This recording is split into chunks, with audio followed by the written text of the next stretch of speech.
मेरी दीदी शादी की रात घर से भाग गई थी। पापा ने उसका दहेज ऊपर वाले कमरे में छिपा दिया था और उसे ताला लगाकर बोले, अगर किसी ने उस कमरे को खोला तो मेरा मरा हुआ मुंह दिखेगा। तभी सारे घरवाले डर गए और कई सालों तक कोई उस कमरे के पास नहीं गया। एक रात पापा को दूध का गिलास उस कमरे में ले जाते हुए देखा तो मैं चुपके से उनके पीछे गई और जो कमरे के अंदर झांका तो मेरे पैरों तले जमीन निकल गई। मेरा नाम माया है। मैं इलाहाबाद में रहती हूँ। मेरी जिंदगी बड़ी अजीब तरीके से गुजरी थी क्योंकि मुझे किसी और की गलती का कर्ज चुकाना पड़ा। हम बहन भाई थे, 2 बहनें और फिर एक छोटा भाई। बड़ी बहन सृष्टि बहुत सुंदर और खूबसूरत थी और पापा की आंखों का तारा थी। मुझे भी अपनी बहन सृष्टि से बहुत मोहब्बत थी, इसलिए मैं उसके जैसा बनना चाहती थी। अगर वह आटा गूंथती तो मैं भी जिद करती कि मुझे भी आटा गूंथना है। वह खाना बनाती और पापा उसके खाने की तारीफ करते तो मुझे भी हर हाल में खाना बनाना होता। यही मेरी सबसे बड़ी गलती थी।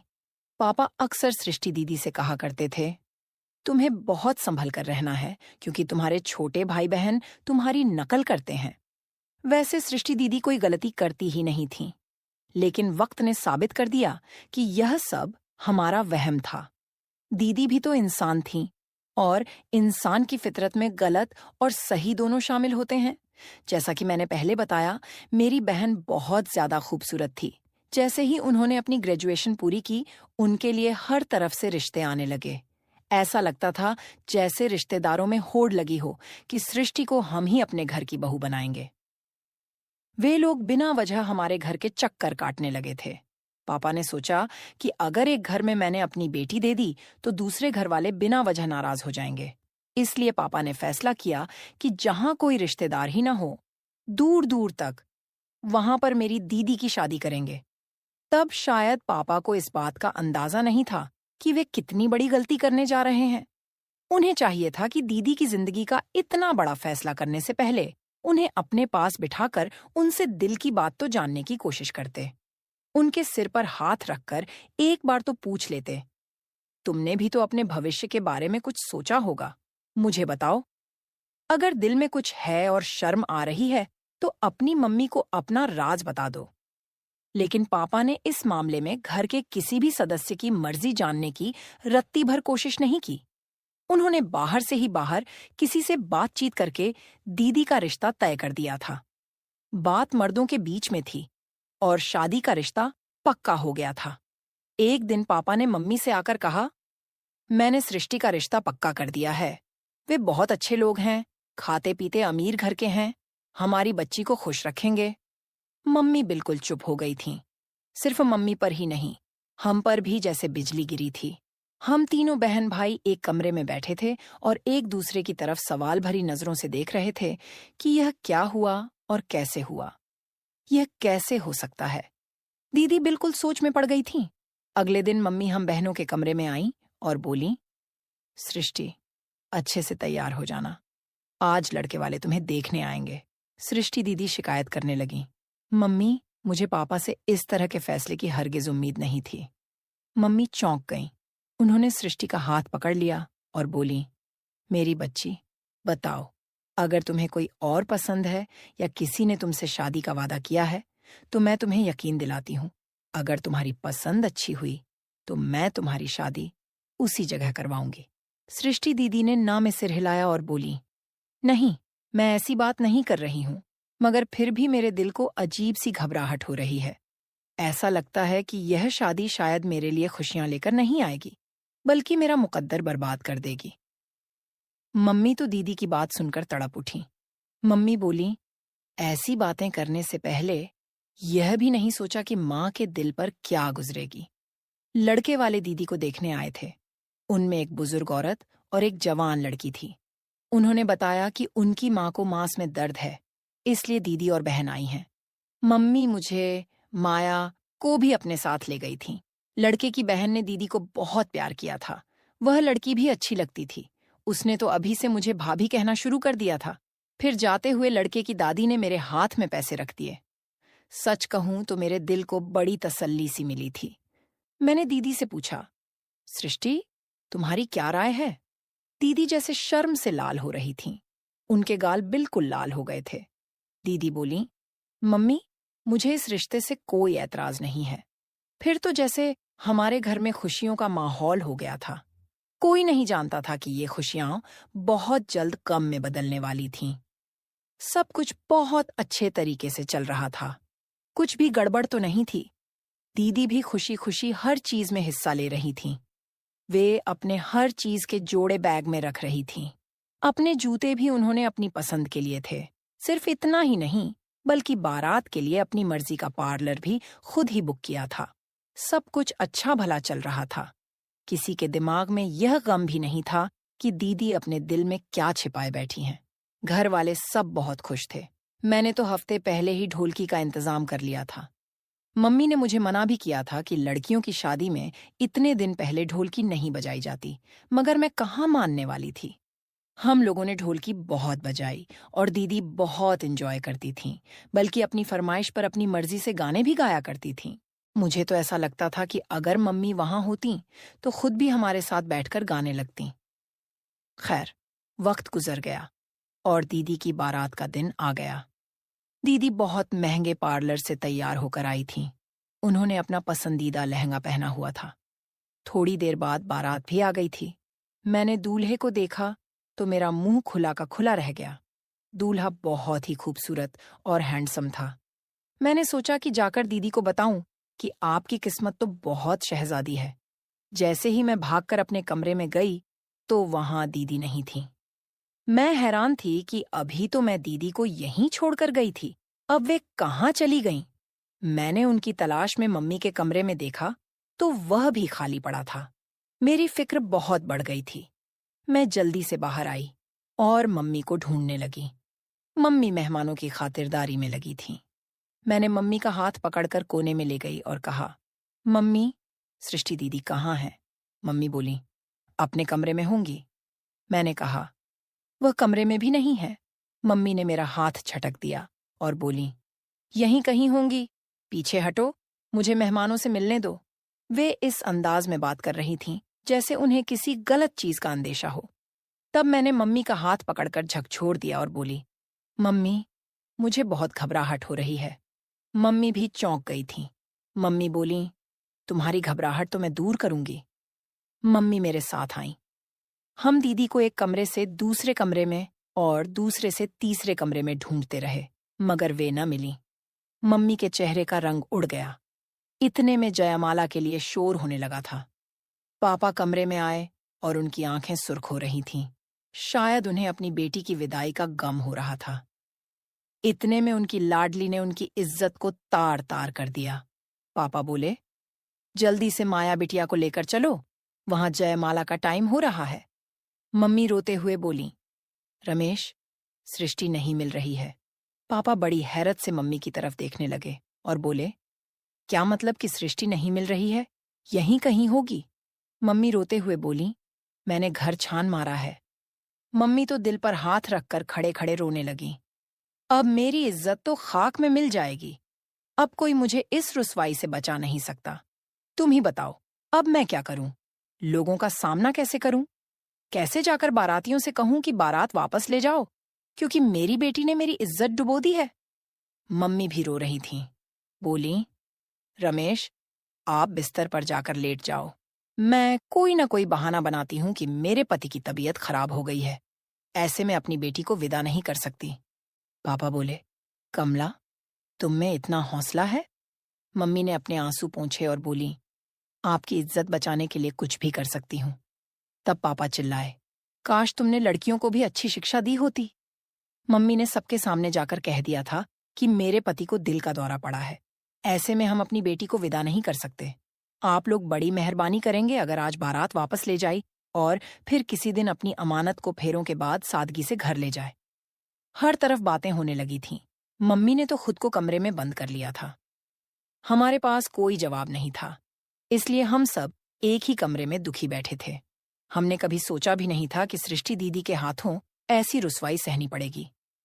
मम्मी बोली, रमेश, इस तरह आपकी तबीयत खराब हो जाएगी। बच्चे तुम्हारी मदद करेंगे। पापा बोले, तुम तो बात ही मत करो कमला। तुम्हें मेरी इतनी फिक्र होती तो अपनी बेटियों को लगाम डालकर रखती। मम्मी बेचारी बहुत शर्मिंदा हो रही थी।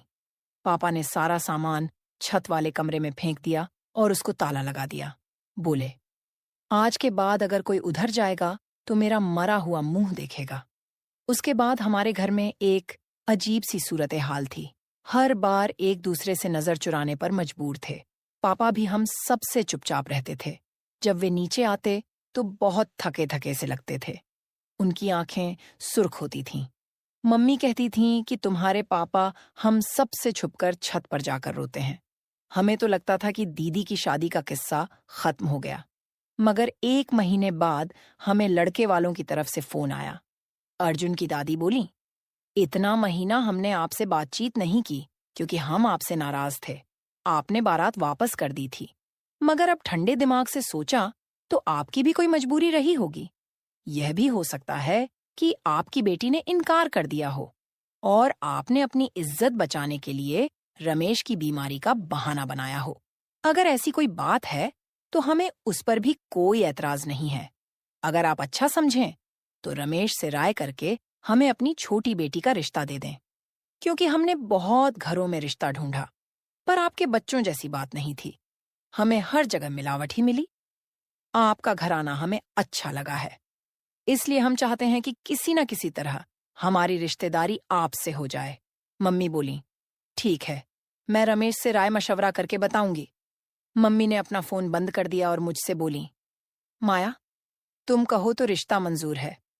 मैंने अपने कंधे झटक दिए और कहा, दीदी के जाने के बाद पापा ने जिस तरह मेरा जीना हराम कर रखा है, मुझे नफरत भरी निगाहों से देखते हैं। मैं चाहती हूं कि दिन से रात न हो और मैं यहां से चली जाऊं और दोबारा यहां वापस न लौटूं। मम्मी मेरे गले में हाथ डालकर रोने लगी। बोली, बेटी, हमारे नसीब ऐसे ही हैं, किसी की सजा हमें मिलती है। तुम्हारी माँ के साथ भी ऐसा ही हुआ था और तुम्हारे साथ भी ऐसा हो रहा है। मैं चाहती हूं कि तुम्हारी तकदीर बदल जाए, मगर मैं क्या करूं? मैं तो खुद मजबूर हूं। हमारे हाथ बंधे हुए हैं। मम्मी इस कदर टूटी हुई थीं कि मुझे ही उनकी हिम्मत बनना पड़ा। मैंने मम्मी से कहा, मम्मी, आप नाराज मत हो, सब भगवान पर छोड़ दो, वह अच्छा करेगा। मैं उठकर अपने कमरे में चली गई थी क्योंकि पापा के घर वापस आने का वक्त हो गया था। आज मेरा दिल अजीब सा धड़क रहा था क्योंकि आज मेरी किस्मत का फैसला हुआ था। जैसे ही घर का दरवाजा खुला, मैं अपने कमरे की खिड़की में आकर बैठ गई। पापा घर आए। पापा ने पहले इधर-उधर देखा और आंगन को खाली पाकर वे दबे पांव किचन में चले गए। मुझे उनके अंदाज पर हैरत हुई।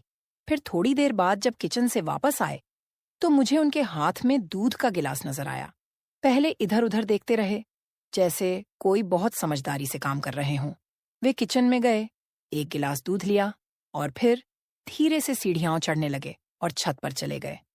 मैं बिल्कुल हक्का बक्का बैठी रह गई। ये सब जो अभी मेरी नजरों से देखा, यह क्या था? यह बिल्कुल आम सी बात थी, मगर पापा के खुफिया अंदाज ने उसे खास बना दिया था। मुझे फिर उस बात की भी फिक्र हुई कि मम्मी पापा के आने के बाद कमरे से बाहर क्यों नहीं निकली थीं, क्योंकि जब पापा काम से वापस आया करते थे तो मम्मी सब कुछ छोड़कर उनके पास चली जाया करती थीं। उन्हें खाना देती और फिर ताज़ी रोटियां बनाकर देती थीं। मैं दबे कदमों से मम्मी के कमरे में गई तो पता चला कि वे तो सो रही थीं। खैर, पापा आधे घंटे बाद छत से उतर आए। उनके हालात अजीब से हो रहे थे। मैं यह सब अपने कमरे की खिड़की से देख रही थी। मम्मी ने पापा को बताया कि आज उन्हें लड़के वालों का फोन आया था और वे अब हमारी छोटी बेटी का हाथ मांग रहे हैं। मम्मी बोली, वे कह रहे थे कि अगर आप हमें अपनी बड़ी बेटी का रिश्ता नहीं दे सकते तो हमें अपनी छोटी बेटी का रिश्ता दे दें। पापा ने खाना उठाकर फेंक दिया और गुस्से से दहाड़ मारकर बोले, उनसे कहना था कि मेरी बेटी के नसीब में अभी इतने बुरे दिन नहीं आए हैं कि तुम जैसे बेगैरत लोगों को रिश्ता दे दूं। जहां मैं चौंकी, वहां मम्मी भी डर गईं। मम्मी बोली, रमेश, आपकी इस बात का क्या मतलब है? क्या वे लोग अच्छे नहीं थे? पापा ने ना में सिर हिलाया और बोले, आज के बाद उनका फोन आए भी तुम मत उठाना। तब मम्मी बड़े गुस्से से बोली, आपको तो अपनी अक्ल पर बड़ा यकीन था। आप तो कहते थे कि औरतों की अक्ल कम होती है। आपसे इतनी बड़ी भूल कैसे हो गई? अभी आपने सृष्टि का रिश्ता ऐसे लोगों में दे दिया जो बुरे थे। पापा इधर उधर दरवाजा धकेलते हुए, मारते हुए बाहर निकल गए। मम्मी फूट फूट कर रोने लगी। बोली, माया, तुमने मेरी जिंदगी खराब कर दी। तुम्हें मैं क्या बोलूं? जितने दिन घर में होते, मैं अपने कमरे से बाहर नहीं निकलती थी। मम्मी हर वक्त सृष्टि के गम में डूबी रहती थीं। भाई अर्जुन स्कूल से ट्यूशन, फिर क्रिकेट खेलने चला जाता था। वह रात को ही घर लौटता था। ऐसा लगता था जैसे वह भी घर के माहौल से भागना चाहता हो। अब अक्सर मैंने पापा को छत पर दूध ले जाते देखा था। समझ नहीं आता था कि वे दूध का गिलास छत पर क्यों ले जाते थे।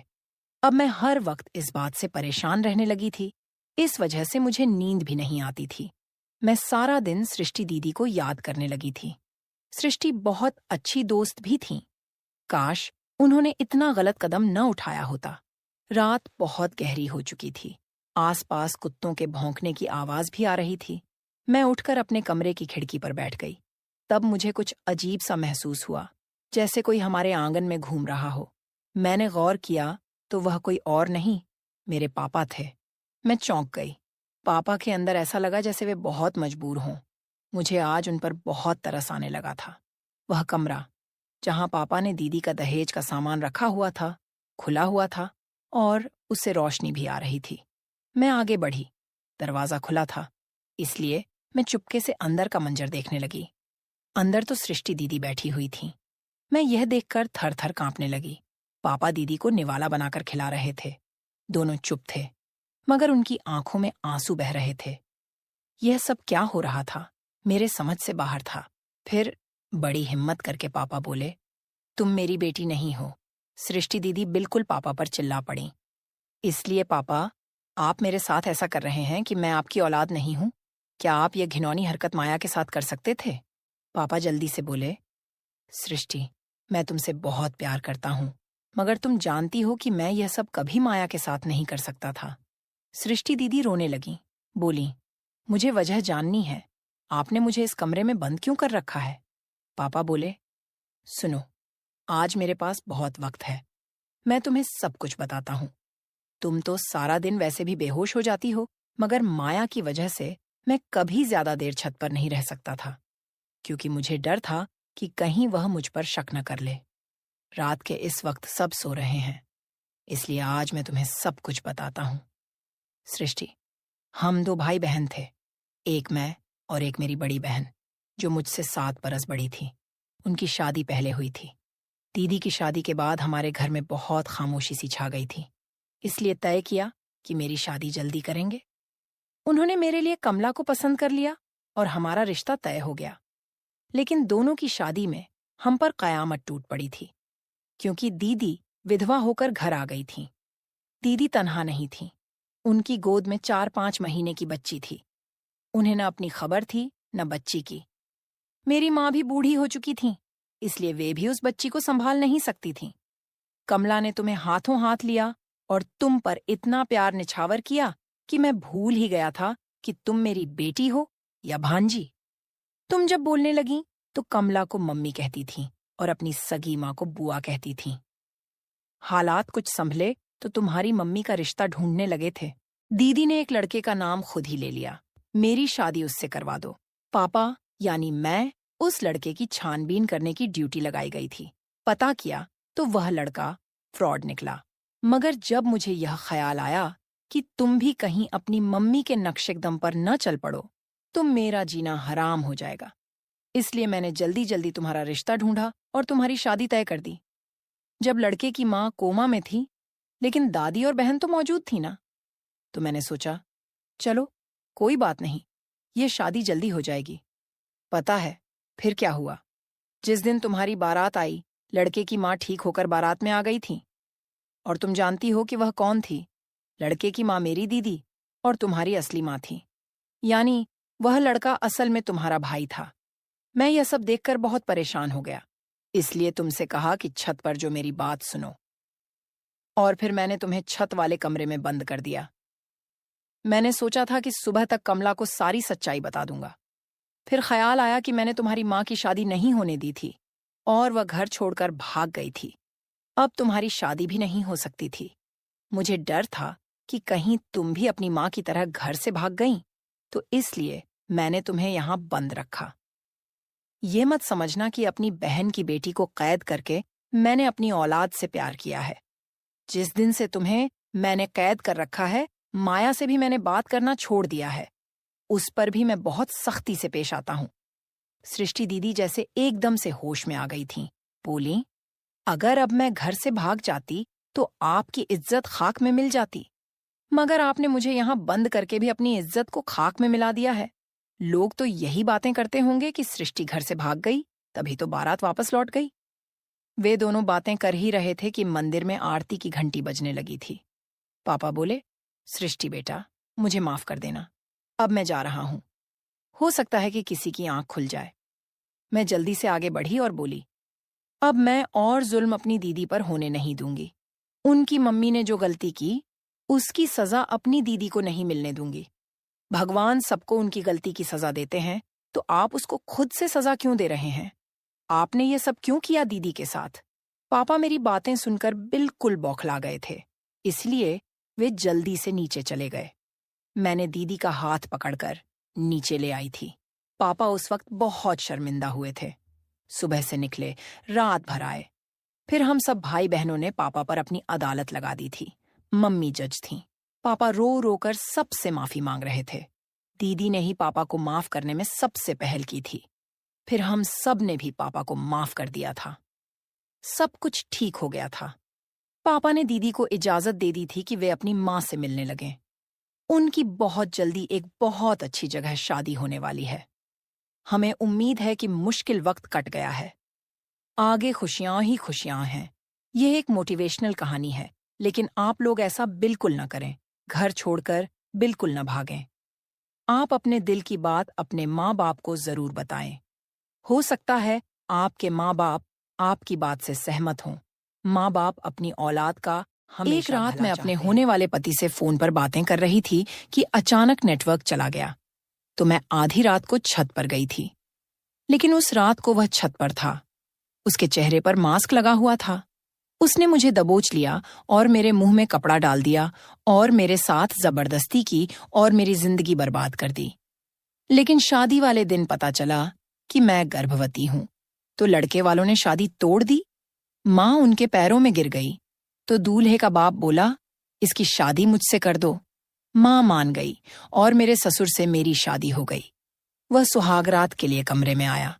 जैसे ही उसने अपने कपड़े उतारे, मेरे होश उड़ गए, क्योंकि आज मेरी शादी हुई थी और मेरी सुहागरात थी। मैं अपने कमरे में बैठी थी, पर मेरी आंखों में आंसू थे और मेरी हालत बहुत बुरी थी।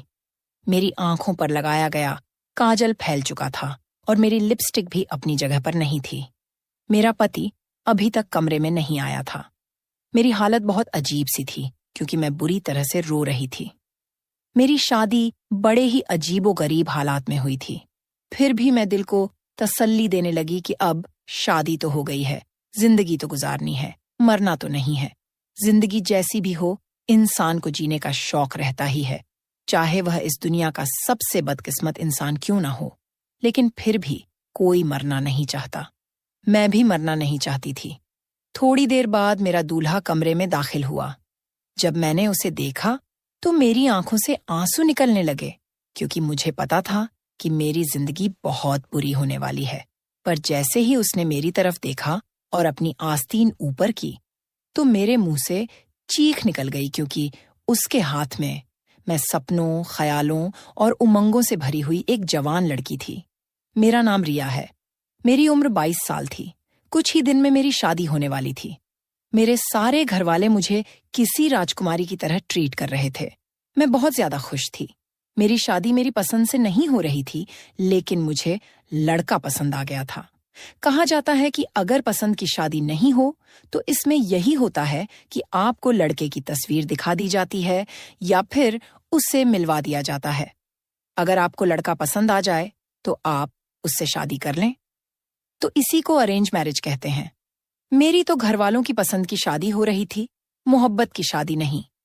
मोहब्बत की शादी वह होती है जिसमें दो लोग एक दूसरे से मोहब्बत करते हैं और उसके बाद शादी करने का इरादा करते हैं।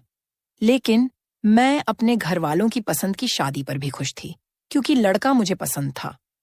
आजकल घर में बहुत रौनक लगी हुई थी। मेरे पिताजी तो जिंदा नहीं थे, लेकिन मेरी काफी सारी कजिन्स थीं। मेरी माँ ने ही मेरे लिए सब कुछ किया था। 2 महीने पहले ही मेरी कजिन्स ढोलक लेकर बैठ गई थीं और रोज ही घर में कोई न कोई हंगामा होता था। रौनक लगी हुई थी। जब लड़की की शादी होती है तो उसे इस बात की खुशी होती है कि मुझे नए नए कपड़े मिलेंगे। मेरी सारी सहेलियां मुझे किसी शहजादी की तरह प्यार करेंगी। मुझे उठकर कोई पानी भी नहीं पीने देगा। लेकिन यह नहीं पता होता कि आगे क्या होने वाला है, पूरी जिंदगी में उसके साथ क्या होना है। और यकीन मानिए, किसी के साथ भी ऐसा नहीं होता। किसी भी लड़की को कोई खबर नहीं होती कि उसकी शादी के बाद उसके साथ क्या होगा। लेकिन इसका मतलब यह नहीं कि आप इन दिनों को एंजॉय नहीं करें। 2-4 महीने, 7 महीने, अगर किसी की किस्मत अच्छी हो तो 1 साल। लेकिन मैं कहती हूं कि इस वक्त को एंजॉय करना चाहिए। पर न जाने आज मुझे मेरे पिताजी की याद आ गई। मेरी शादी में अब सिर्फ 1 महीना ही रह गया था। अगर वह यहाँ होते तो बहुत खुश होते। उनकी दुआओं की मुझे सख्त जरूरत थी। मैं अपने पिताजी से बहुत करीब थी। उन्हें इस दुनिया से गए 5 साल ही हुए थे।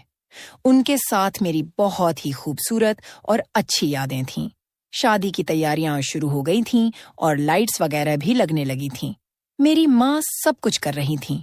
उन्होंने कहा कि वह मेरी बहुत अच्छे से शादी करवाएंगी ताकि मुझे हमेशा याद रहे। वैसे देखा जाए तो इन सारी सजावट का लड़की की जिंदगी पर कोई असर तो नहीं पड़ता।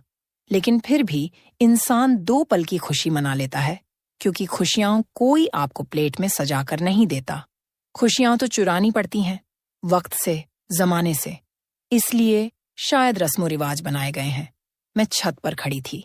छत पर बहुत खामोशी थी। सर्दियों का मौसम आने वाला था। ठंडी ठंडी हवा चल रही थी। मैं सोचने लगी कि मेरी शादी सर्दियों में हो रही है। यह बहुत अच्छी बात है। मुझे भारी कपड़े पहनने में आसानी होगी और शायद मैं अपने पति के साथ हनीमून पर भी जाऊं। ठंडे इलाके में अपने पति के साथ जाना और समय बिताना हर लड़की का सपना होता है। मेरे लिए भी यह मेरा सपना था। खैर, मैंने अपने आप को संभाला और आंखें बंद कर लीं, जब अचानक से किसी ने मेरे मुंह पर हाथ रखकर मुझे खींच लिया। उसकी जकड़ बहुत मजबूत थी। वह मेरा कोई अपना नहीं था। उसने मेरे साथ बहुत बड़ा जुल्म कर दिया। मेरे साथ ज्यादती कर दी। मुझे याद है कि मैंने एक चिड़िया देखी थी। मुझे एक चिड़िया नजर आई थी, लेकिन रात के वक्त चिड़ियाओं कैसे? बस मेरी आंखों के सामने कोई चिड़िया थी, काले रंग की, या शायद वह उस चिड़िया का निशान था। मुझे और कुछ भी याद नहीं था, क्योंकि जब मुझे नीचे उतारा गया मैं बेहोश हो चुकी थी। शायद सब लोग मुझे ढूंढते रहे, तलाश करते रहे, और 2-4 घंटे बाद मैं उनको मिली। छत पर बहुत अंधेरा था। घर को रोशनी से सजा दिया गया था। छत के ऊपर कोई लाइट नहीं लगाई गई थी। छत के ऊपर लाइट का कोई काम ही नहीं था। छत के ऊपर दीवारें भी थीं। दीवारें इतनी ऊंची थीं कि अगर कोई बैठा भी हो तो नजर नहीं आता। इसलिए घर वालों को मेरी तलाश करने में बहुत परेशानी हो रही थी, क्योंकि उस आदमी ने मेरे साथ जबरदस्ती करके मुझे कोने में एक लाश की तरह रख दिया था। कुछ लोग मुझे ढूंढते हुए छत पर भी आए थे, लेकिन मैं उनको नजर नहीं आई। जब सुबह की रोशनी फैलने लगी तो मैं उनको नजर आई और मुझे अस्पताल ले जाया गया। मेरी हालत बहुत बुरी थी। यह बात सिर्फ मेरी माँ और करीबी रिश्तेदारों को ही पता थी। उनको यह नहीं पता था कि मेरे साथ क्या हुआ। मैंने बताया भी नहीं। मैं डर गई थी। मैंने कहा कि मुझे चक्कर आ गया था और मैं बेहोश हो गई थी। मेरी माँ ने कहा, हाँ, जब सारी सारी रात बैठकर तुम लोग गाने गाओगे, मेहंदी लगाओगे, आराम नहीं करोगे, तो फिर यही सब कुछ होगा ना। पूरा दिन, पूरी रात इंसान जागेगा तो ऐसा ही होगा। आज से ऐसा कुछ नहीं होगा। मेरी तो जान ही निकल गई थी। तुम्हें पता है, मैंने तुम्हें कहाँ कहाँ नहीं ढूंढा। मेरी तो पूरी दुनिया ही अंधेरी हो गई थी। मुझे लगा पता नहीं तुम कहाँ चली गई, कहीं तुम्हें कुछ हो तो नहीं गया। मैंने कहा, माँ, आपको परेशान होने की जरूरत नहीं है। अब मैं बिल्कुल ठीक हूँ। तभी माँ कहने लगी, चलो, जो हुआ सो हुआ। आज के बाद तुम अपने आप पर थोड़ा ध्यान दो। शादी के अब ज्यादा दिन नहीं बचे हैं। इतना जागोगी तो चेहरे से रौनक खत्म हो जाएगी। दुल्हन के चेहरे पर रौनक नहीं होगी तो प्यारी कैसे लगोगी? मेरी माँ ने कहा कि अब तुम्हें सिर्फ आराम करना है। मैंने हाँ में सिर हिलाया। हम लोग अस्पताल से घर आ गए। धीरे धीरे वक्त गुजरता गया। मुझ पर जो बीता था वह मैंने किसी को नहीं बताया। मैं अपने होठों को खामोश कर चुकी थी। मैंने उस दर्द को अपने सीने में दबा लिया था और किसी को भी कुछ नहीं बताया। और शादी का दिन भी करीब आ गया। अब शादी के बस 3 दिन ही बचे थे। इन 3 दिनों तक मेरा बहुत ख्याल रखा गया। मेरी उदासी को यही सोचा गया कि शायद मैं अपने पिताजी को याद कर रही हूँ। इस घर से और सबसे दूर जाने वाली हूँ, इसलिए मैं परेशान हूँ। लेकिन मैं ही जानती थी कि मेरे साथ क्या हुआ था। पर मैंने अपनी जबान बंद कर ली थी क्योंकि मुझे पता था कि इसका नतीजा क्या निकलने वाला था। मुझे नहीं पता कि वह कौन था जिसने मेरे साथ यह सब कुछ किया। लेकिन अभी भी मैं अपनी जिंदगी को बर्बाद होने से बचा सकती थी, खामोश रहकर। यह सब कुछ कर सकती थी। मुझ पर क्या गुजर रही थी सिर्फ मैं ही जानती थी, लेकिन किसी को कुछ बता नहीं सकती थी। कभी कभी आंखों में आंसू आ जाते थे। मैं बेकाबू हो जाती तो बस यही बोल देती कि पिताजी की याद आ रही है। आप लोगों से दूर जाने के दुख में परेशान हूं। बाकी घर में इतनी रौनक लगी हुई थी कि ज्यादा किसी का मुझ पर ध्यान नहीं गया। और मैंने भी अपने ऊपर कंट्रोल करने की बहुत कोशिश की। और आखिर मेरे शादी का दिन आ गया। बस आज का यह दिन गुजर जाता तो मेरी जिंदगी में सब कुछ ठीक हो जाता। वक्त का यही इलाज था कि वक्त गुजर जाता। आप लोग यह सोच रहे होंगे कि शादी भी नहीं करनी चाहिए थी, किसी और की जिंदगी बर्बाद नहीं करनी चाहिए थी। लेकिन यह फैसला करना मेरे बस में नहीं था। यह फिल्मों में हो सकता है, लेकिन असल जिंदगी में बड़ा मुश्किल है। एक लड़की की शादी टूट जाना इससे भी ज्यादा बुरा होता है। हमारे समाज में एक लड़की की शादी टूट जाने से फिर कोई उसे कभी भी इज्जत की नजर से नहीं देखता। मैं अपने लिए इतना बड़ा सजा कैसे चुन सकती थी? मुझे तो पहले ही बहुत बड़ी सजा मिल चुकी थी। अब मैं दूसरी सजा अपने लिए नहीं चुन सकती थी। मेरी एक ननद थी, ससुर थे और मेरी सास थी और मेरा पति एकलौता बेटा था। वह लोग बारात लेकर आ चुके थे। बारात आ गई थी। अभी मुझे बाहर तो बिठाया नहीं गया था, लेकिन मेरी ननद मेरे कमरे में आ गई। उसने मुझे देख लिया और कहा, आप तो बड़ी खूबसूरत लग रही हैं भाभी। वैसे मैं बहुत खूबसूरत थी और आज मैं दुल्हन के जोड़े में बेहद खूबसूरत लग रही थी। मेरी ननद मेरे पास आई और बैठ गई। अभी कुछ ही देर हुई थी कि अचानक से मुझे उल्टी आने लगी। अगर वह मेरे और करीब रहती तो शायद मैं उसके ऊपर ही उल्टी कर देती। मैंने मुंह पीछे कर लिया। उसने कहा, भाभी क्या हो गया है आपको? मैंने कहा, वह दरअसल डाइटिंग कर रही हूं ना, तो मेरे पेट की हालत अजीब सी हो गई है और टेंशन से भी ये सब कुछ हो रहा है। उसने कहा, परेशान होने की क्या जरूरत है? आज तो आपकी शादी है, आपको खुश होना चाहिए। मैंने अपने आप को संभाल लिया, पर थोड़ी देर बाद फिर से मुझे उल्टी आने लगी। मेरी ननद ने मुझे अजीब नजरों से देखा और कहा, मैं 1 मिनट में आती हूँ। इतना कहकर वह वहां से चली गई। मेरी माँ को यह बात पता चल गई कि मुझे उल्टियां हो रही हैं। मेरी माँ कहने लगी, क्या उल्टा सीधा खा लिया है तूने? तेरी ननद ने भी तुझे ऐसे करते हुए देख लिया। तुझे नहीं पता बेटा, लोग उल्टी सीधी बातें करते हैं कि दुल्हन उल्टियां कर रही है। मैंने कहा, क्यों, किसी को उल्टी नहीं आ सकती? मेरी माँ ने कहा, जवान लड़कियों को ऐसे शादी वाले दिन थोड़ी ना उल्टी आती है। तुझे यह नहीं पता कि जवान लड़की की उल्टी आने से उसे किस बात से जोड़ा जाता है। इतनी भी तो बेवकूफ नहीं है, ये तो तुझे पता है। मैंने कहा, माँ, यह सब कुछ ड्रामों में होता है। मैंने कहा कि मैंने अपनी ननद को कह दिया था कि मैं डाइटिंग कर रही हूं, इसलिए मेरे साथ ऐसा हो रहा है। मेरी माँ ने कहा, तो तुमने डाइटिंग की है और यह भी तुमने मुझे नहीं बताया, इसलिए तेरे साथ ऐसा हो रहा है। शादी होने वाली है, फिर भी उल्टी सीधी हरकतें करती रहती हो। क्या जरूरत है तुझे डाइटिंग करने की? एक तो मैं बहुत परेशान थी, ऊपर से मेरी माँ मुझे 4 बातें सुनाने लगी। मैंने कहा, माँ बस कीजिए, अब मुझे बिल्कुल भी अच्छा नहीं लग रहा है, इसीलिए आप मुझे ज्यादा कुछ मत कहिए। मैंने माँ से ज्यादा बहस करना नहीं चाहा क्योंकि मैं भी इंसान हूं। मेरी जुबान भी फिसल सकती थी। मैंने बड़ी मुश्किल से सब कुछ छुपा लिया और मुझे स्टेज पर बिठा दिया गया। लेकिन मैं स्टेज पर थोड़ी देर ही बैठी थी कि मेरी आंखों के आगे अंधेरा छाने लगा और मैं बेहोश हो गई। मुझे होश नहीं आ रहा था। मुझे बाद में पता चला कि जब मुझे होश नहीं आ रहा था तो मेरी ननद ने सबके सामने कहना शुरू कर दिया, पहले भाभी उल्टियां कर रही थी, अब भाभी बेहोश हो गई है। आखिर ये मामला क्या है? ससुराल वाले तो ऐसे ही होते हैं, वो आपके लिए कभी अच्छे नहीं होते। आप उनको सीधी बात बताओ तो उनको उल्टा सुनाई देता है। और यहाँ पर तो मैं खुद फंस गई थी। पहले मुझे उल्टियां आ रही थी, उसके बाद मुझे चक्कर आ गए। तो उन्हें शक तो होना ही था कि लगता है बात कुछ और है। आखिर कब तक मैं इस बात को छुपा सकती थी? मैं तो बड़ी परेशान हो गई, लेकिन मरती क्या ना करती। अभी तो मुझे सबकी नजरों का सामना करना था, सबके सवालों के जवाब देने थे। पता नहीं वे मेरे बारे में क्या समझेंगे। सब कहने लगे, अरे कोई डॉक्टर को बुलाओ, आखिर दुल्हन को क्या हो गया है। शादी में ही एक शख्स आया हुआ था जो डॉक्टर था। उसने मेरा चेकअप किया तो वह हैरान रह गया। तब तक मुझे होश आ चुका था। जब उसने यह खबर सुनाई, उसने कहा कि मैं मां बनने वाली हूं। यह बात सबके लिए ही बहुत अजीब थी। मेरी मां ने कहा, मैं तेरा मुंह नोच लूंगी, तूने ये बात भी कैसे कर दी? मेरी बेटी की शादी है और तू इसके बारे में कैसी बातें कर रहा है? ऐसा कुछ नहीं है, मेरी बेटी का किसी के साथ कोई ताल्लुक नहीं है। मेरी सास ने सबके सामने कहना शुरू कर दिया, ताल्लुक नहीं है तो फिर यह गर्भवती कैसे हो गई? डॉक्टर ने खुद कहा है। मेरी मां कहने लगी, देखिए ऐसा मत कहिए, मेरी बेटी कभी कोई गलत काम नहीं कर सकती। वह तो आज तक किसी लड़के से बात तक नहीं की है। मेरी मां डॉक्टर से कहने लगी, ऐसा तुम क्यों कह रहे हो? कह दो ये झूठ है, बहुत बड़ा तमाशा बनेगा। डॉक्टर ने कहा, कोई बात नहीं, हो सकता है मैं गलत भी हूं। अभी टेस्ट करवा लेते हैं।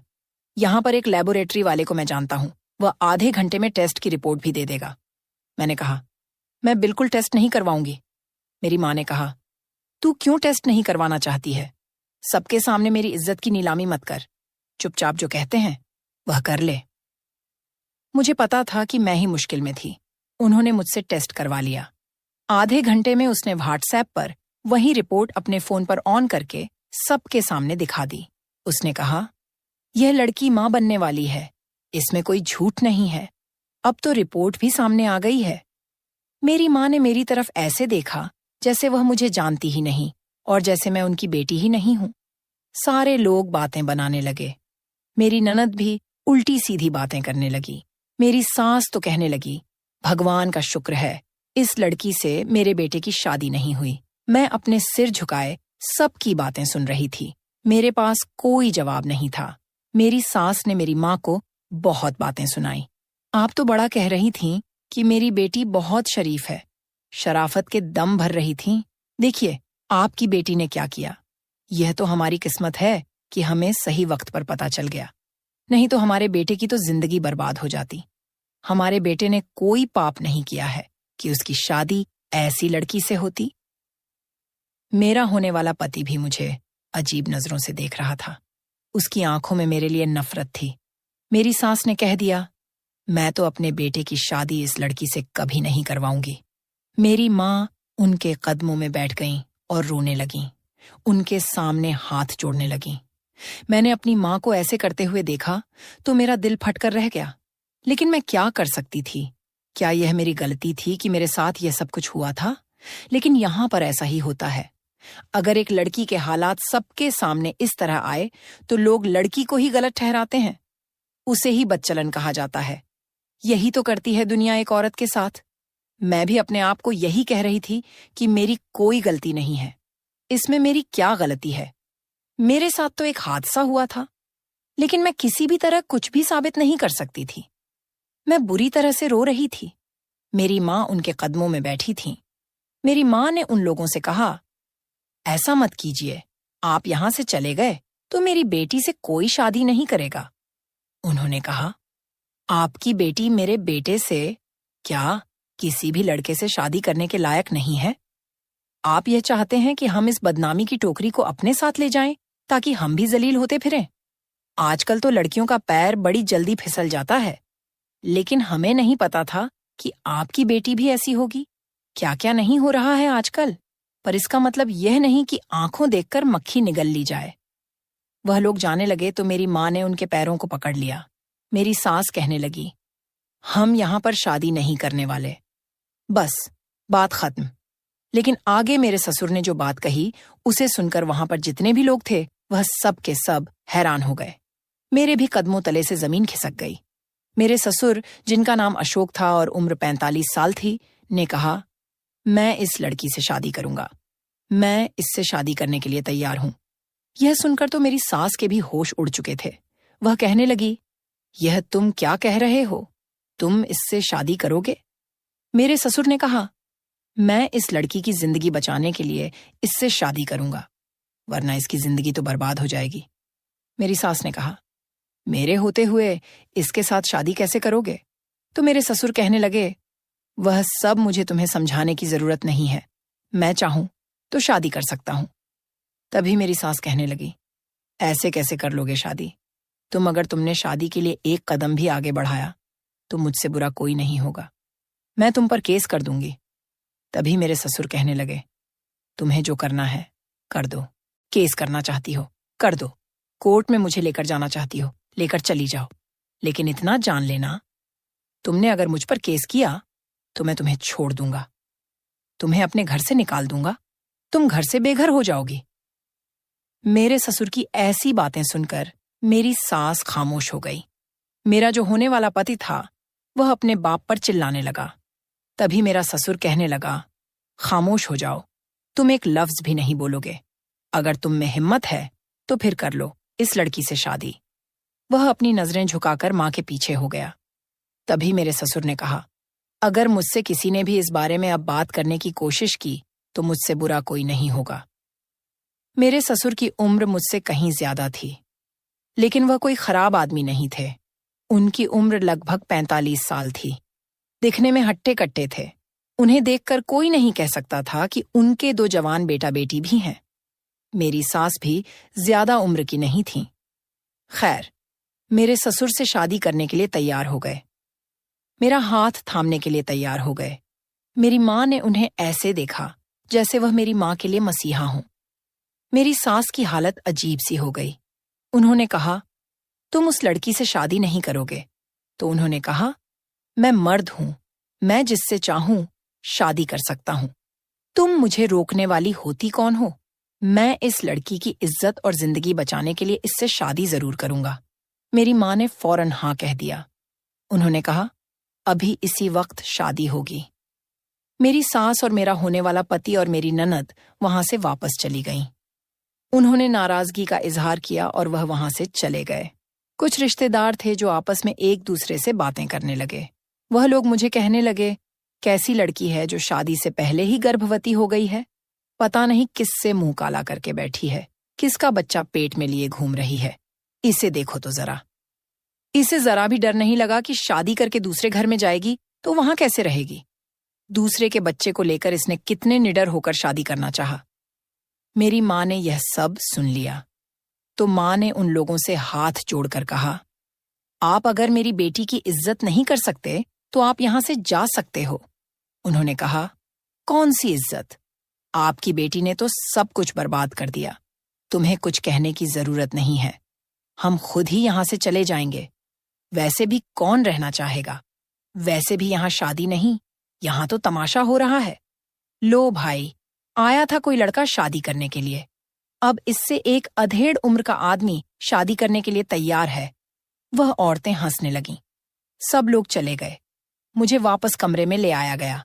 मैंने अपनी मां से कहा, मैं इस बूढ़े से शादी नहीं करूंगी। तो मेरी मां ने मेरे मुंह पर थप्पड़ दे मारा। मेरी मां ने कहा, तू इससे शादी नहीं करेगी। अगर तू इससे शादी नहीं करेगी तो तुझसे कोई शादी नहीं करेगा। और मुझमें अब इतनी हिम्मत नहीं है कि मैं तुझे बिन ब्याही मां बनाकर अपने साथ रखूं और लोग मुझे ताने दें, मेरा जीना मुश्किल करें, तेरा जीना हराम करें। इससे अच्छा है कि तू इस आदमी से शादी कर ले। तूने एक बार भी नहीं सोचा मेरी इज्जत के बारे में। तुमने मेरा एक बार भी ख्याल नहीं किया। बिना बाप के तुझे मैंने कैसे पाला है यह मैं ही जानती हूं। मैंने अपने बारे में कभी नहीं सोचा। मैंने सिर्फ तुम्हारे बारे में सोचा, लेकिन तुमने मेरी इज्जत का जरा भी ख्याल नहीं किया। तूने मेरी इज्जत का सौदा कर दिया। मैंने अपनी मां से कहा, मां, आप एक बार मेरी बात तो सुन लें, मैं आपको सब कुछ बताती हूं। मेरी मां ने कहा, कुछ भी बताने का अब वक्त नहीं है, और आखिरी बात यह है कि तू माँ बनने वाली है। तेरी कोख में किसी का बच्चा है और तू वहां पर दुल्हन बनी बैठी थी। एक दुल्हन जिसकी शादी है और पता चलता है कि वह अपनी शादी वाले दिन ही गर्भवती है, तो फिर ऐसी लड़की का साथ यह समाज क्या करेगा, तुझे पता है? अरे, तुझे तो खुश होना चाहिए कि एक नेक आदमी ने तेरे साथ शादी करने की हामी भर ली। अब तेरी इससे शादी हो जाएगी, तुझे इसका नाम मिल जाएगा, तो इसके घर में चली जाएगी, तेरा खुद का घर परिवार हो जाएगा। अब इससे ज्यादा तुझे और क्या चाहिए? मैंने कहा, आपने उसकी पत्नी को नहीं देखा, वह मेरे साथ क्या करेगी? वह मुझे कभी चैन से रहने नहीं देगी। मेरी माँ ने कहा, यह तेरी परेशानी है, मेरी नहीं। वहां जाकर तुझे यह सब कुछ संभालना होगा। अभी यहां जो हो रहा है ये मेरी परेशानी है और मुझे इस परेशानी से निकलना है। इस परेशानी के साथ मैं चैन से नहीं जी पाऊंगी। मैंने कहा, माँ, मैं आपके लिए परेशानी बन गई हूं, मैं आपकी बेटी हूं। मेरी माँ ने कहा, बेटियां ही तो बड़ी परेशानियां बनती हैं।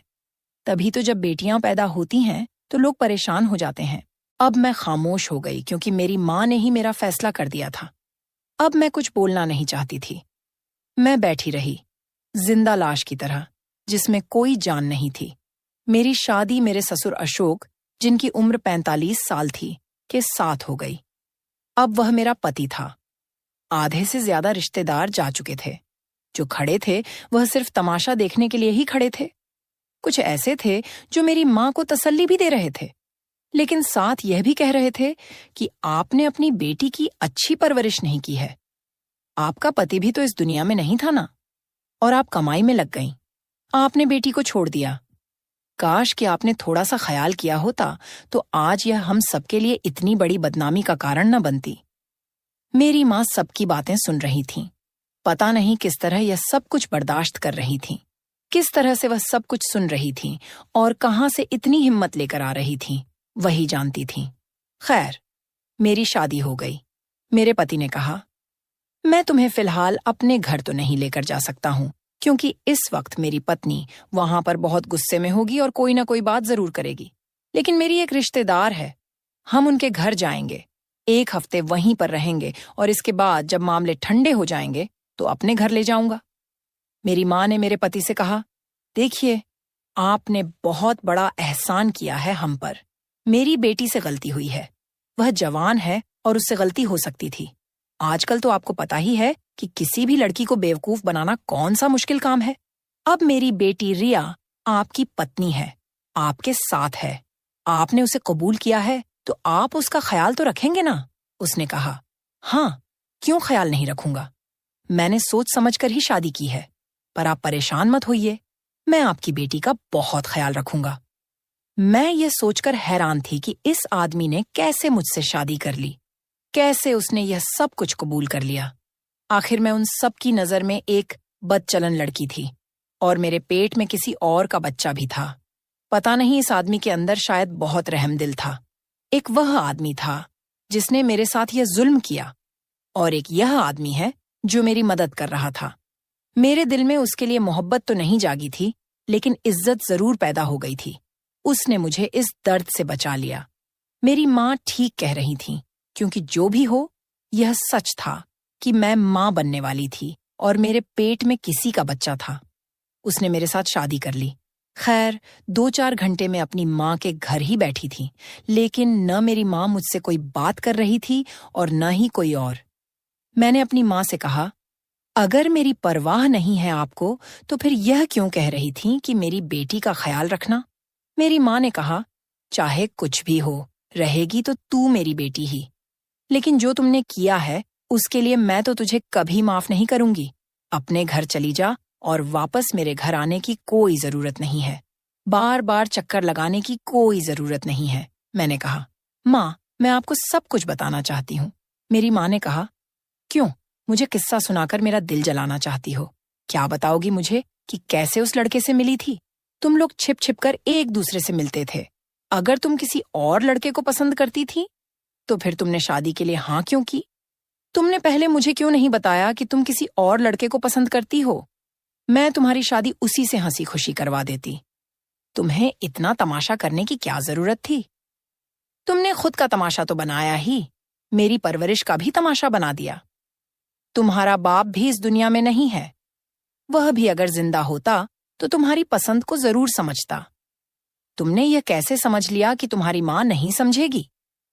तुम्हें मुझे बता देना चाहिए था, कम से कम मुझे बता देना चाहिए था। मैंने कहा, माँ, आप मेरी बात नहीं सुन रही हैं। आप मेरी बात सुनेंगी? आपको लगता है मैं ऐसा कर सकती हूँ? मैं आपकी बेटी हूँ, आपने मेरी परवरिश की है। क्या आपको अपनी परवरिश पर भरोसा नहीं है? आपको मुझ पर यकीन नहीं है? मैं मानती हूं, लेकिन कम से कम आप अपनी परवरिश पर तो यकीन करें। तभी माँ कहने लगी, मैं अपनी परवरिश पर कैसे यकीन करूं? आजकल तो बच्चे माँ बाप के हाथों से निकल गए हैं। और हाँ, मुझे तुम पर बड़ा मान था, लेकिन तुमने मेरा मान खराब कर दिया। मुझे अब उस बारे में कोई बात नहीं करनी। मैं माँ के पैरों में बैठ गई और उनको बताना चाहती थी कि मेरे साथ क्या हुआ है। मैं अपनी माँ को अपने बारे में बताने ही वाली थी कि मेरे पति मुझे लेने के लिए आ गया और मेरी माँ ने मुझे उसके साथ विदा कर दिया। हम विदा होकर अपने पति के दोस्त के घर आ गए। मैं एक जगह बैठ गई। इस घर में कोई भी नहीं था, बस मेरा पति था। मैं इधर उधर देख रही थी तो मेरा पति एक कमरे में गया। मैंने उसे झांक कर देखा तो वह बेड बना रहा था, कमरे को सेट कर रहा था। मैं देखकर वापस अपनी जगह पर बैठ गई। थोड़ी देर बाद मेरा पति मेरे पास आया। उन्होंने कहा, जाओ कमरे में, थोड़ी देर में आता हूं। मैं जाकर बिस्तर पर बैठ गई। लगभग 10 मिनट बाद मेरा पति मेरे कमरे में आया। उसने मेरा घूंघट उठाया। मेरी मुंह दिखाई में उसने 15,000 रुपये मेरे हाथों में रख दिए। मैं उन रुपयों को अपने हाथों में रखकर चुपचाप खामोशी के साथ बैठी थी। मैं बहुत ज्यादा परेशान हो रही थी। मेरे चेहरे का सारा मेकअप बिखर चुका था। मेरी आंखों पर काजल बिखरा हुआ था और रोने की वजह से मेरा सारा मेकअप खराब हो चुका था। मेरे बाल भी खराब हो गए। मैं उजड़ी हुई दुल्हन लग रही थी, और शायद मैं यही तो थी, एक उजड़ी हुई दुल्हन। वह आदमी मेरे करीब आया। उसने कहा, मुझे मेरे फैसले पर पछताने मत देना। अच्छी पत्नी बनकर रहना। जो कोई भी तुम्हें नुकसान पहुंचाने के लिए हाथ आगे करेगा, मैं उस हाथ को तोड़ दूंगा। लेकिन तुम भी बदले में मेरी हर बात मानना। मैंने कहा, आपने यह फैसला क्यों किया? उसने कहा, मैं तुम्हारी जिंदगी बर्बाद होते नहीं देख सकता था। मैंने कहा, लेकिन मैं तो आपके बेटे की होने वाली पत्नी थी। फिर आपने मुझे अपनी पत्नी बनाने के बारे में कैसे सोचा? उसने कहा, अब तुम ऐसी बातें मत करो, भूल जाओ। अच्छा हुआ कि तुम मेरे बेटे की बीवी नहीं बनी। वह बहुत अश्लील आदमी है, बहुत बदतमीज है। उसकी परवरिश उसकी माँ ने की है। वह तो मुझे भी इज्जत नहीं देता। कहता है कि मुश्किल वक्त में बाप ने हमारा साथ नहीं दिया, इसलिए उसके बारे में मेरे सामने कोई बात भी मत करना, और मैं कोशिश करूंगा कि तुम्हें अलग घर में ही रखूं। कहीं यह न हो कि वह आते जाते तुम पर नजर रखे। मैं खामोश हो गई। इतना कहकर मेरे पति बेड से उठ गए और उन्होंने अपने जिस्म से शर्ट को उतारना शुरू किया। जैसे ही उन्होंने अपनी शर्ट उतारी, मेरे कदमों तले से जमीन खिसक गई, क्योंकि वह रात जब मेरे साथ जबरदस्ती हुई थी तो मैंने एक चिड़िया देखी थी। मेरी आंखों के सामने एक चिड़िया आई थी। चिड़िया का परछाई था, मुझे वही चिड़िया नजर आई, और मैं सब कुछ समझ गई, क्योंकि मेरे साथ जुल्म करने वाला और कोई नहीं बल्कि मेरा होने वाला ससुर था, और उसके हाथों पर चिड़िया का टैटू बना हुआ था। मैं उनसे दूर दूर हटने लगी। उन्होंने कहा, क्या हो गया, कहाँ जा रहे हो? मैंने कहा, वह तुम थे। उसने कहा, क्या मतलब? मैंने कहा, वह तुम ही थे। उसने कहा, कैसी अजीब बातें कर रही हो, पागल तो नहीं हो गई? मैंने कहा, हाँ तुम ही थे। मेरी नजर उस चिड़िया के निशान पर थी और मेरे दिमाग में सब कुछ साफ हो गया था। मैंने कहा, उस रात छत पर जो भी मेरे साथ हुआ, वह करने वाला तुम ही हो। मैं वहां से जाने लगी कि तभी उसने मेरा हाथ पकड़ लिया। उसने कहा, अब इस बात से कोई फर्क नहीं पड़ता। तेरे पेट में मेरा बच्चा है और मैं ही तेरा पति हूं। अब अपनी माँ की और अपनी इज्जत बचाओ और चुपचाप अपनी जिंदगी मेरे साथ गुजार दो। बस अब मुझे पता था कि मुझे क्या करना है। मैंने एक गुलदस्ता उठाया और उस शख्स के सिर पर दे मारा, और मैं वहां से भाग गई। सीधे अपनी माँ के पास आई और उसे सब कुछ बता दिया। मेरी माँ हैरान रह गई। मैंने कहा, माँ, मैं झूठ नहीं बोल रही। मुझे आपकी कसम, आपने मुझे बात करने का मौका ही नहीं दिया। और मैं भी सोच रही थी कि न जाने कौन था जिसने मेरे साथ यह सब कुछ किया, लेकिन मुझे मेरा मुजरिम मिल गया है। वह आदमी अशोक है।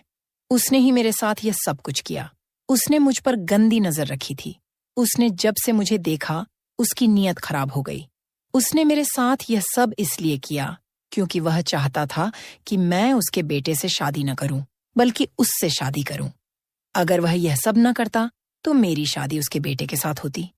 इसलिए उसने मेरे साथ यह सब किया ताकि मेरा तमाशा बन जाए और वह सबके सामने मेरा हाथ थामकर महान बन जाए। मेरी माँ ने मुझे गले से लगा लिया और कहा, मुझे माफ कर दे मेरी बच्ची। मैंने जल्दी जल्दी में तेरे साथ क्या कर दिया, तेरी जिंदगी बर्बाद कर दी। हम कल ही पुलिस स्टेशन जाएंगे और इस आदमी पर केस करेंगे। यह सब कुछ बहुत मुश्किल होगा, लेकिन मैं तुझे उस आदमी के हाथों नहीं पड़ने दूंगी। हमने उस आदमी पर केस कर दिया। ये सब कुछ बहुत मुश्किल था। शायद मुझे बहुत सारे सवालों के जवाब देने पड़ते, पर अभी केस चल रहा है। इस सब में मेरे बच्चे का कोई कसूर नहीं। मैं बच्चे को पैदा करूंगी, इस दुनिया में लाऊंगी, अच्छा इंसान बनाऊंगी। पता नहीं मेरे साथ इतना सब कुछ क्यों हुआ, लेकिन बस तसल्ली है तो इस बात की कि मेरी माँ मेरे साथ खड़ी है। लोगों को पता है कि बुरा मेरे साथ हुआ है। लोग फिर भी बातें करते हैं, लेकिन अब मुझे किसी की परवाह नहीं। बस मुझे बहुत ज्यादा हिम्मत से काम लेने की जरूरत है और उम्मीद है कि सब कुछ ठीक हो जाएगा। मैंने अब सोच लिया है कि मुझे अपनी जिंदगी को आगे बढ़ाना होगा। मेरी माँ का साथ और उनकी हिम्मत मेरे लिए बहुत जरूरी थी। पुलिस स्टेशन जाने के बाद जब हमने केस दर्ज करवाया तो पुलिस ने मेरी बात ध्यान से सुनी। मैं हर एक डिटेल को याद करने की कोशिश कर रही थी, जो भी मैंने उस रात देखा और महसूस किया, सब कुछ। पुलिस ने मुझे सपोर्ट दिया और कहा, आपको डरने की जरूरत नहीं, हम आपकी मदद करेंगे। इस बात ने मुझे थोड़ा आत्मविश्वास दिया। मेरे केस की सुनवाई का दिन आया और मैं कोर्ट में गई। जब मैंने अपना बयान दिया तो मेरी आवाज थोड़ी कांप रही थी, लेकिन माँ ने जितनी हिम्मत दी उतनी रखी। मैंने बताया कि वह सिर्फ मेरा पति नहीं, बल्कि मेरे लिए एक खौफ है। कोर्ट में सब लोग सुन रहे थे। उनकी आंखें मुझ पर ठहरी हुई थीं। वह आदमी वहां खड़ा था। उसकी आंखें गुस्से से भरी हुई थीं, लेकिन इस बार मुझे उससे डर नहीं लग रहा था। मेरे बयान के बाद मेरी माँ खुद को संभालते हुए बोली, ये लड़की मेरी बेटी है। इसने जो भी झेला है उसकी कहानी सुननी चाहिए। मेरे दिल में खुशी थी कि मेरी माँ मेरे लिए खड़ी थी।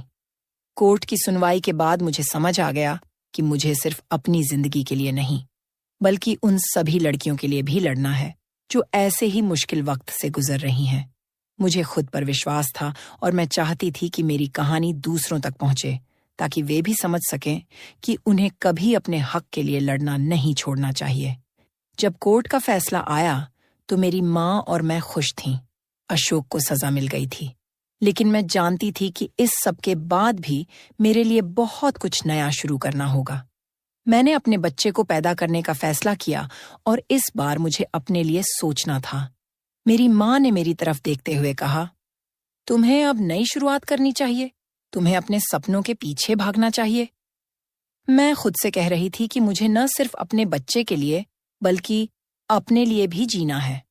दिन बीतते गए और मैंने अपने बच्चे की देखभाल करते हुए सोचा कि मुझे एक नई जिंदगी शुरू करनी है। मेरा बच्चा मेरी जिंदगी का नया रोशन पहलू था। जब मैंने उसे गोद में उठाया तो मुझे महसूस हुआ कि मेरी सारी तकलीफ खत्म हो गई है। मैं एक अनाथ आश्रम में काम करने लगी। वहां पर जितने भी अनाथ बच्चे थे उन बच्चों की देखभाल करने लगी। वहां पर मेरी मुलाकात एक लड़के, प्रीतम, जिसकी उम्र 28 साल थी, से हुई। उस लड़के को मेरी सारी हकीकत पता थी। एक दिन वह मेरे पास आया और उसने आगे से आकर कहा कि वह मुझसे प्यार करता है और मेरा हाथ थामना चाहता है और मेरे बच्चे के साथ मुझे अपनाना चाहता है। दोस्तों, अब आप ही मुझे बताइए, क्या मुझे प्रीतम से शादी कर लेनी चाहिए या मुझे अपने बच्चे के साथ ही अकेली जिंदगी गुजारनी चाहिए? कमेंट करके जरूर बताएं। दोस्तों, उम्मीद करती हूँ आपको हमारी कहानी पसंद आई होगी। कहानी पसंद आई है तो वीडियो को लाइक और चैनल को सब्सक्राइब जरूर करें।